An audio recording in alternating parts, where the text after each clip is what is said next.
Hello, and welcome back to the show. I hope everyone had an awesome holiday with their families and set some attainable goals for 2022.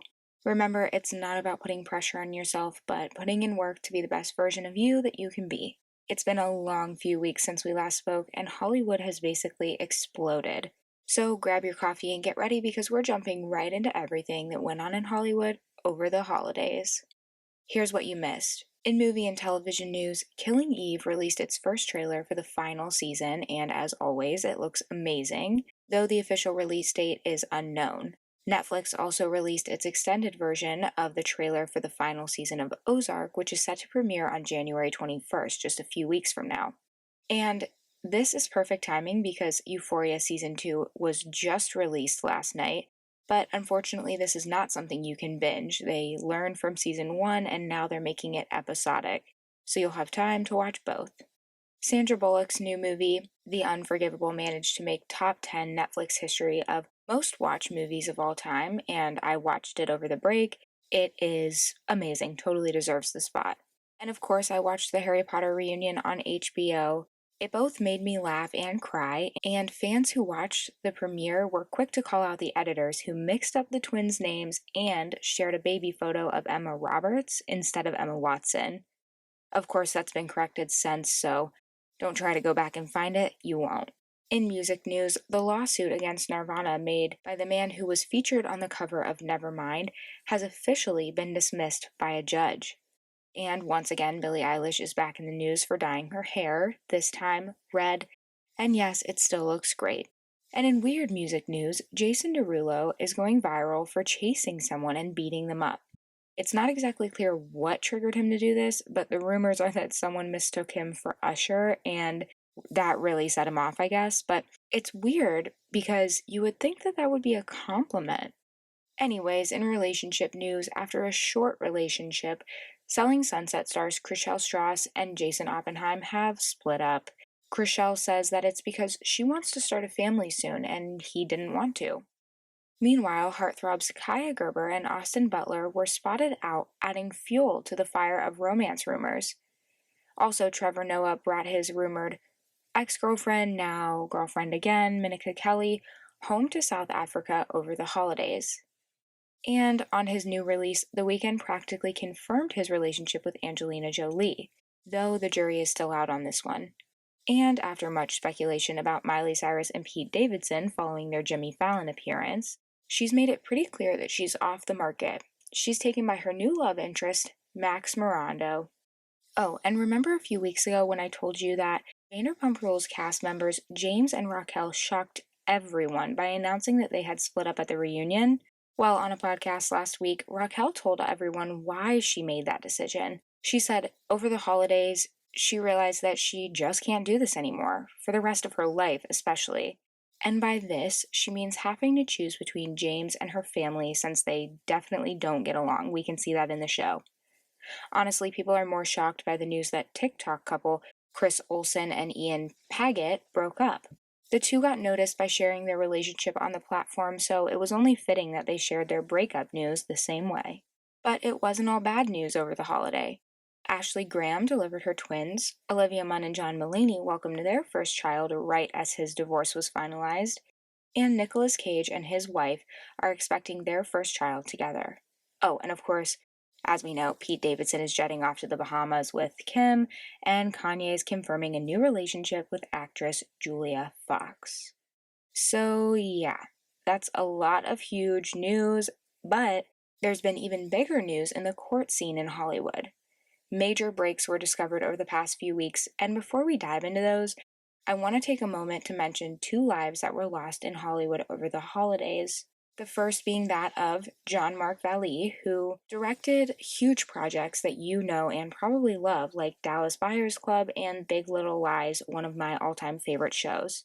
He was only 58 years old when he passed away due to a heart attack, and obviously he lives on through his amazing work. We also lost Betty White in what feels like a cruel joke.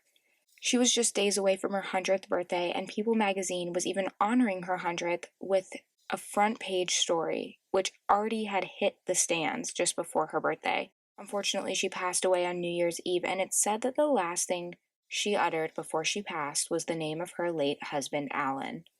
To squash all the rumors, no, she did not die due to COVID, and no, this is not a rumor. Just a brutal reminder that there's never enough time, and as Betty White once said, to never take life too seriously.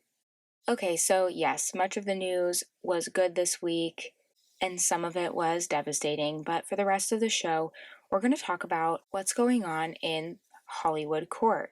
For starters, in 2019, former students of actor James Franco sued him for sexual harassment and discrimination. This has been going on for quite some time, but the media hasn't really talked about it in years.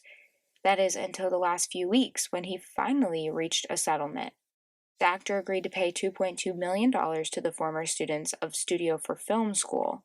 There were a few other allegations made against him, but the main focus of the case was as follows, quote, while James Franco said that the main difference between Studio 4 and other acting schools was its ability to funnel promising talent into his projects, the reality was that he was looking to create a pipeline of young women who are subject to personal and professional sexual exploitation, unquote. And though James Franco denies these allegations, he did publicly apologize via social media, but made it clear that he only agreed to a settlement because any further movement in the case would be protracted and expensive for all parties involved. So, of course, it's hard to know the truth, and you never want to not believe the victim or to put a title on someone, but unfortunately, this isn't the first time we've heard claims like this made against the actor, so we'll have to see what comes following this settlement. In other court news, after a back-and-forth battle, a paternity test has revealed that Tristan Thompson is the father of Maralee Nicholas's child, which was conceived during his relationship with Chloe. The results of the test are not surprising. What is surprising, though, is how hard he pushed for the test, knowing that he was likely the father and yet still was trying to pay off Maralee and basically threatened to keep her quiet. Now, he's taking to social media to apologize to Chloe, and many fans are flocking to her support. However, the person getting lost in all of this is Maralee.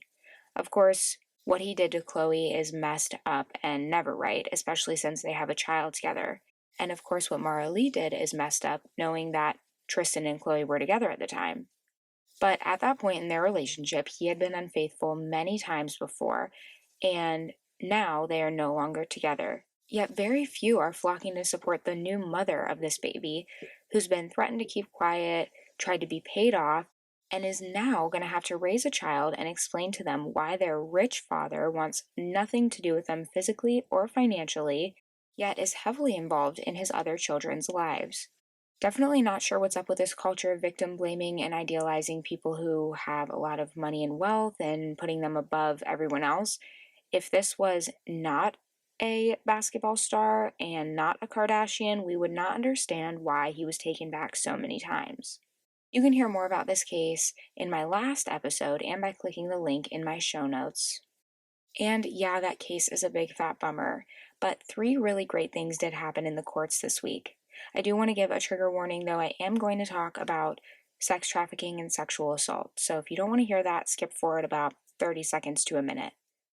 The first and probably biggest news being Ghislaine Maxwell has officially been found guilty of sex trafficking. Maxwell is 60 years old and was Jeffrey Epstein's right-hand woman. The trial revealed that some of the girls she lured in for him were as young as 14 years old. She was found guilty on 5 of the 6 charges against her, which include conspiracy to entice individuals under 17 to engage in illegal sexual activity, conspiracy to transport individuals, conspiracy to commit sex trafficking, and the list goes on. After 40 hours of deliberation, the verdict was made, and as it was read to her, she had literally no reaction besides pouring herself a glass of water. Maxwell's facing up to 65 years in prison, and one can only hope she gets exactly that. I'm not going to go into detail about what the victims said during the trial, but you can read their testimony by clicking the link in my show notes. Other great news is that another horrific crime that was acted upon this week was that of Elizabeth Holmes, who, if you don't know, is the founder of Theranos. She was found guilty of fraud after years of this trial going on and on and on. This was a huge case, and it's very complicated and pretty hard to explain. There are some really good documentaries on it if you're interested in learning about it, but basically, she claimed to have created some magic blood testing technology that can tell you everything you need to know about yourself with just the prick of a finger and a single drop of blood. Her product was bought by big box retailers and was widely used for a short period of time. There were no actual statistics backing this, though, and many people were wrongly diagnosed with things like cancer. She's being sued for knowingly lying about this technology and profiting off of it. The case has been postponed many times for things like COVID and her getting pregnant, but now justice is finally served. And finally, a semi-court news. The beloved show, The Morning Show on Apple TV, which is a great show, has actually uncovered a real-life sexual harassment case against Good Morning America. Apparently, this was discovered when they were doing research for the show. The man in question is Michael Cohen, who was a producer for the show. He's since resigned, and the case will be taken to court to uncover the truth. So stay tuned for news on that. Okay, I know that was a lot of intense news, but it's important to remember that there are still good things happening in the world. For example, and excuse me for mispronouncing her name, 37-year-old journalist Oriini Kaipara became the first ever anchor for primetime news with the traditional Maori facial markings. Now, what's better is that she's a woman, so it's a win-win-win. These facial markings are a tribal tattoo that are highly honored in the community. They represent the language of her ancestors. She got these tattoos 3 years ago, and she wears them with pride. So yeah, I'll drink to that, but not as much as Andy Cohen on the New Year's broadcast, who blasted Mark Zuckerberg, Ryan Seacrest, and former Mayor Bill de Blasio. Maybe a few less drinks than that. That's it for this week's headlines. Don't forget you can read more details on each by clicking the link in my show notes. If you see any headlines you want covered or have thoughts on this week's, DM me on Instagram at MeganTheMorningPodcast. And I'll be back real soon to catch you up on the latest pop culture news.